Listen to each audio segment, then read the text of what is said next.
Bonjour mes chers Sagittaires, je vous remercie de me retrouver pour cet horoscope du mois d'octobre avec l'idée qu'il va falloir prendre les devants. On a en effet la carte de l'As de bâton qui fait office de vibration pour les prochaines semaines et qui est une carte qui pousse aux initiatives. Ça peut être vraiment l'idée de créer quelque chose, hein, ça va favoriser tout ce qui est créatif également, mais toutes les initiatives qui vont permettre de faire émerger un nouveau projet, une nouvelle relation, une nouvelle situation.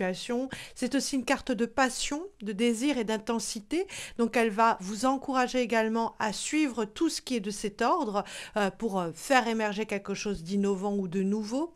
Mais c'est aussi l'idée de prendre le taureau par les cornes, pourrait-on dire, mener des actions puissante et d'être en ce sens un moteur à une action nouvelle. Vous êtes signe de feu, donc c'est une carte qui vous correspond pleinement et donc il y a quelque chose que vous pouvez sortir de terre, un peu faire naître, parce que c'est une carte de création, mais dans le sens aussi de la naissance.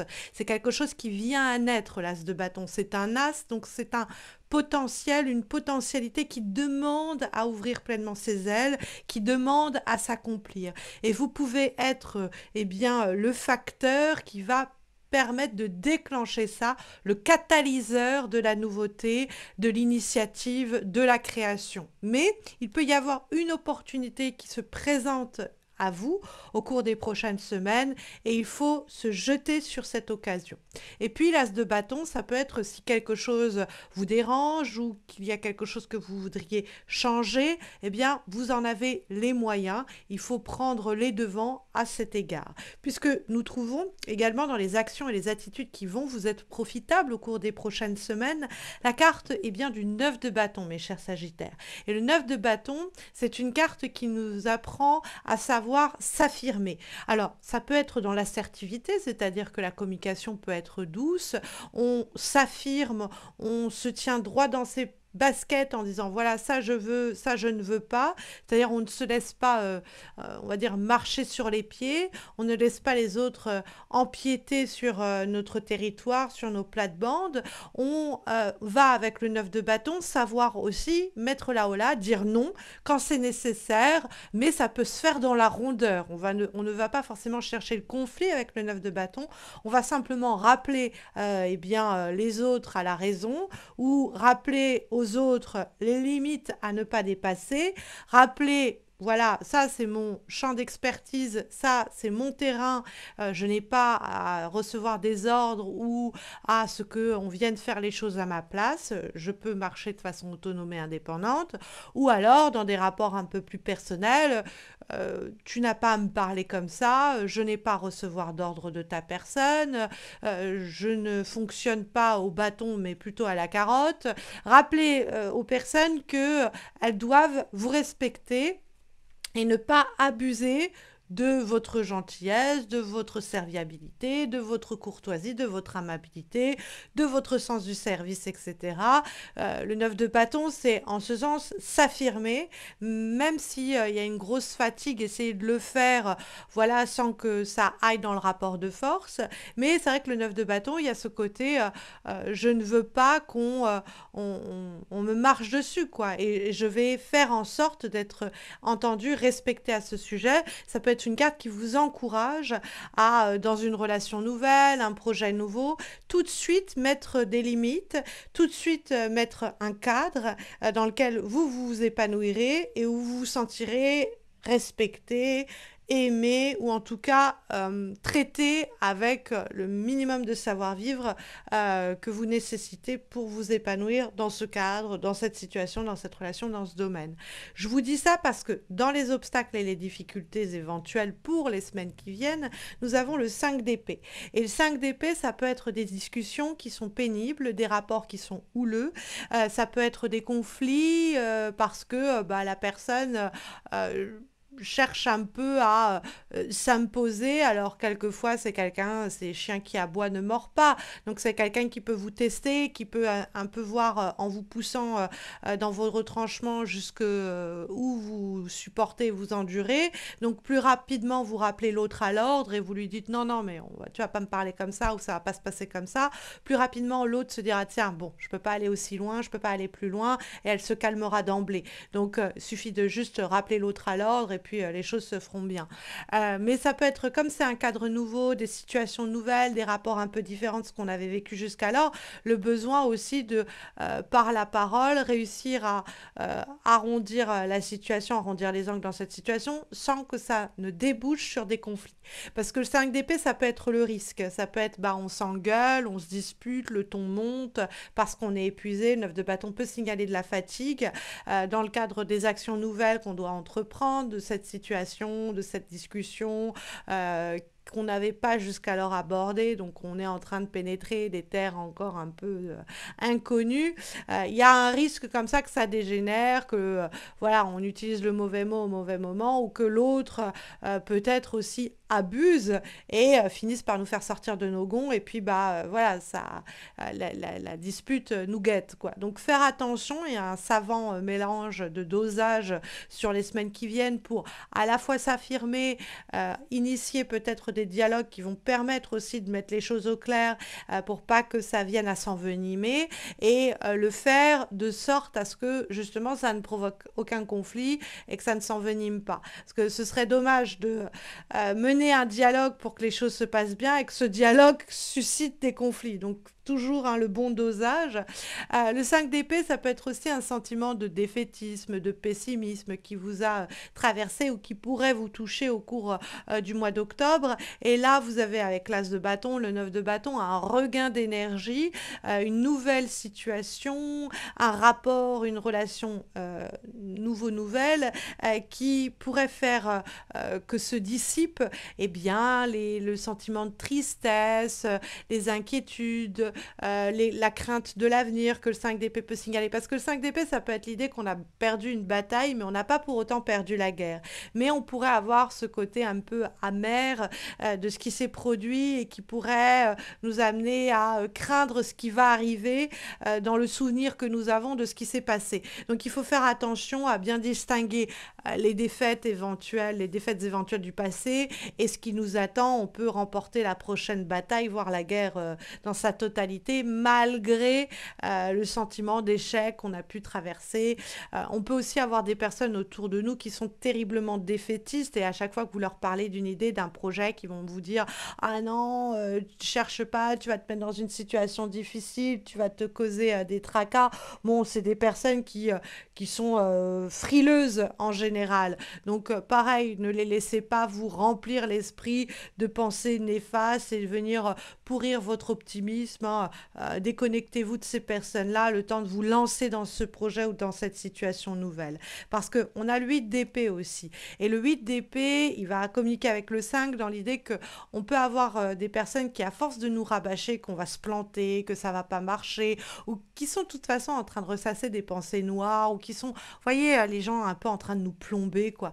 Des personnes qui vont avoir une certaine toxicité pour nous au cours des prochaines semaines et venir un peu à nous enfermer dans un cercle de pensées négatives et du coup nauséabondes dans le cadre des projets nouveaux et des relations nouvelles que nous menons. Eh bien, ne les laissons pas nous contaminer par leurs pensées négatives et puis isolons-les, mettons-les de côté pour un temps et une fois que vous êtes lancé, etc., peut-être reconnectez-vous avec, mais pas besoin de leur parler de ce que vous avez initié ou innové parce que elles vont finir par vous attirer le mauvais œil à penser toujours au pire ou à toujours envisager le négatif. Vous savez, c'est vous lancer dans un projet et puis vous avez quelqu'un à côté qui est en train de toujours dire ah oui mais fais attention à ceci, ça va pas bien se passer, ça va pas, enfin qui pense toujours au pire et puis après ça pourrait vous monter à la tête et puis ça pourrait vous paralyser. Donc faites attention à ça et puis vous-même ne soyez pas en proie à des pensées limitantes et restrictives du fait d'échecs passés ou de discussions qui vous ont mis un peu le moral à plat dans les chaussettes et qui pourraient finir par vous tétaniser dans la crainte que cela ne se produise pas ou que cela ne se passe pas bien. Et dans cette anxiété-là, il pourrait y avoir du coup un temps d'inertie où, bouffé par nos peurs, on n'agit pas. Et ce serait vraiment dommage parce qu'avec l'as de bâton et le 9 de bâton, il y a l'idée que vous pouvez aller demander gain de cause, vous pouvez aller réclamer quelque chose, vous pouvez créer quelque chose, mais à la condition d'être dans le faire, c'est-à-dire dans l'action, plutôt que dans la pensée, hein, qui pourrait sinon vous empêcher de vous jeter à l'eau, hein. Et donc il faut y aller, tout simplement. Comme avant-dernière information pour les semaines qui viennent, nous avons une lame qui est issue pardon, de l'oracle de Flower Medicine et nous avons la carte de la fleur hydrangea et qui nous parle Heartfelt Apology. Ça veut dire une excuse qui est vraie, c'est-à-dire qu'on ressent que la personne qui s'excuse, elle s'excuse vraiment. Donc ça, c'est intéressant quand on voit qu'on avait le 9 de bâton et le 5 d'épée. Si vous êtes en conflit avec quelqu'un depuis un moment et qu'au mois d'octobre, la personne revient en s'excusant, restez aux aguets, restez au taquet, restez vigilant, vigilante, faites preuve de vigilance, protégez-vous et vérifiez que les excuses qui vous sont faites sont sincères, que ce n'est pas des excuses pour obtenir quelque chose ou des excuses à moitié senties. Il faut que vous disiez, OK, quand j'entends ces excuses, je ne peux que pardonner parce que la personne, elle a bien compris, elle a bien ressenti les torts qui m'ont été causés. Donc c'est à cette condition et à cette condition uniquement qu'on va accepter les excuses qui nous sont faites. Et puis inversement, s'il y a eu un éventuel conflit sur les mois ou les semaines passées, ou si vous avez un conflit au cours des semaines à venir et que vous souhaitez que la situation décante, eh bien, pensez à formuler des excuses sincère, profonde, pas à la va-vite, parce que vous serez très vite sinon percé à jour si vos excuses ne sont pas sincères et ça générera peut-être de nouveaux conflits ou ça ne permettra pas de apaiser les tensions. Donc prenez le temps de réfléchir à ce qui est sincère et ce qui est le plus juste dans les torts que vous avez à reconnaître pour permettre à la situation de s'atténuer et au problème de s'apaiser. On va avoir comme dernier conseil et comme dernière énergie, mais c'est Sagittaire pour le mois d'octobre, une lame issue de l'oracle de la sorcière et nous avons le pouvoir de guérison de la sorcière. Donc quelque chose que l'on peut guérir. Alors bon, toujours connecté avec les excuses en question, ça peut être une relation, une situation que l'on va guérir parce qu'on s'excuse de façon juste et sincère ou parce qu'on vient s'excuser auprès de vous de façon profonde et sincère. Donc il y a quelque chose qui en ce sens peut être guéri, des fois ça peut être l'amour-propre, etc. Ça peut être une relation donnée.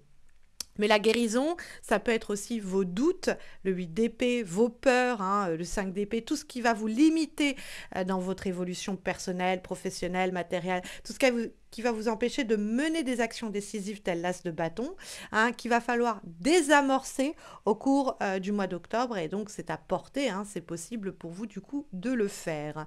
Voilà, en tout cas, les énergies qui sont sondées sur le plan général. Mais sachez que sur le plan plus amoureux, relationnel, je vais poster des guidances pour la fin d'année, novembre, décembre et même octobre, au cours du mois d'octobre. Donc, si vous n'êtes pas abonné à ma chaîne, faites-le pour ne pas rater leur mise en ligne. Et puis, si vous n'êtes pas abonné, faites-le aussi pour soutenir ma chaîne. Laissez un commentaire, likez cette vidéo. Vous le savez, je viens d'accoucher il n'y a pas longtemps, il y a quelques semaines.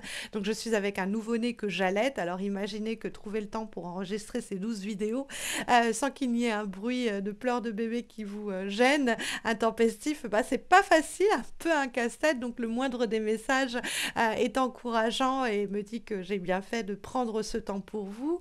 Et je vous remercie d'ailleurs pour tous vos messages d'amour pour l'arrivée de ce bébé. Son père et moi-même avons été très touchés sur YouTube, mais aussi sur les réseaux, sur Facebook et Insta. Et d'ailleurs, vous allez me retrouver hein, pour des guidances hebdomadaires, donc chaque semaine que je vais poster sur Insta et sur Facebook. N'hésitez pas à m'y retrouver, vous avez les liens de mes pages en descriptif de cette vidéo et vous avez aussi le lien de mon site parce que je reprends mon activité de tarologue à temps partiel dès octobre.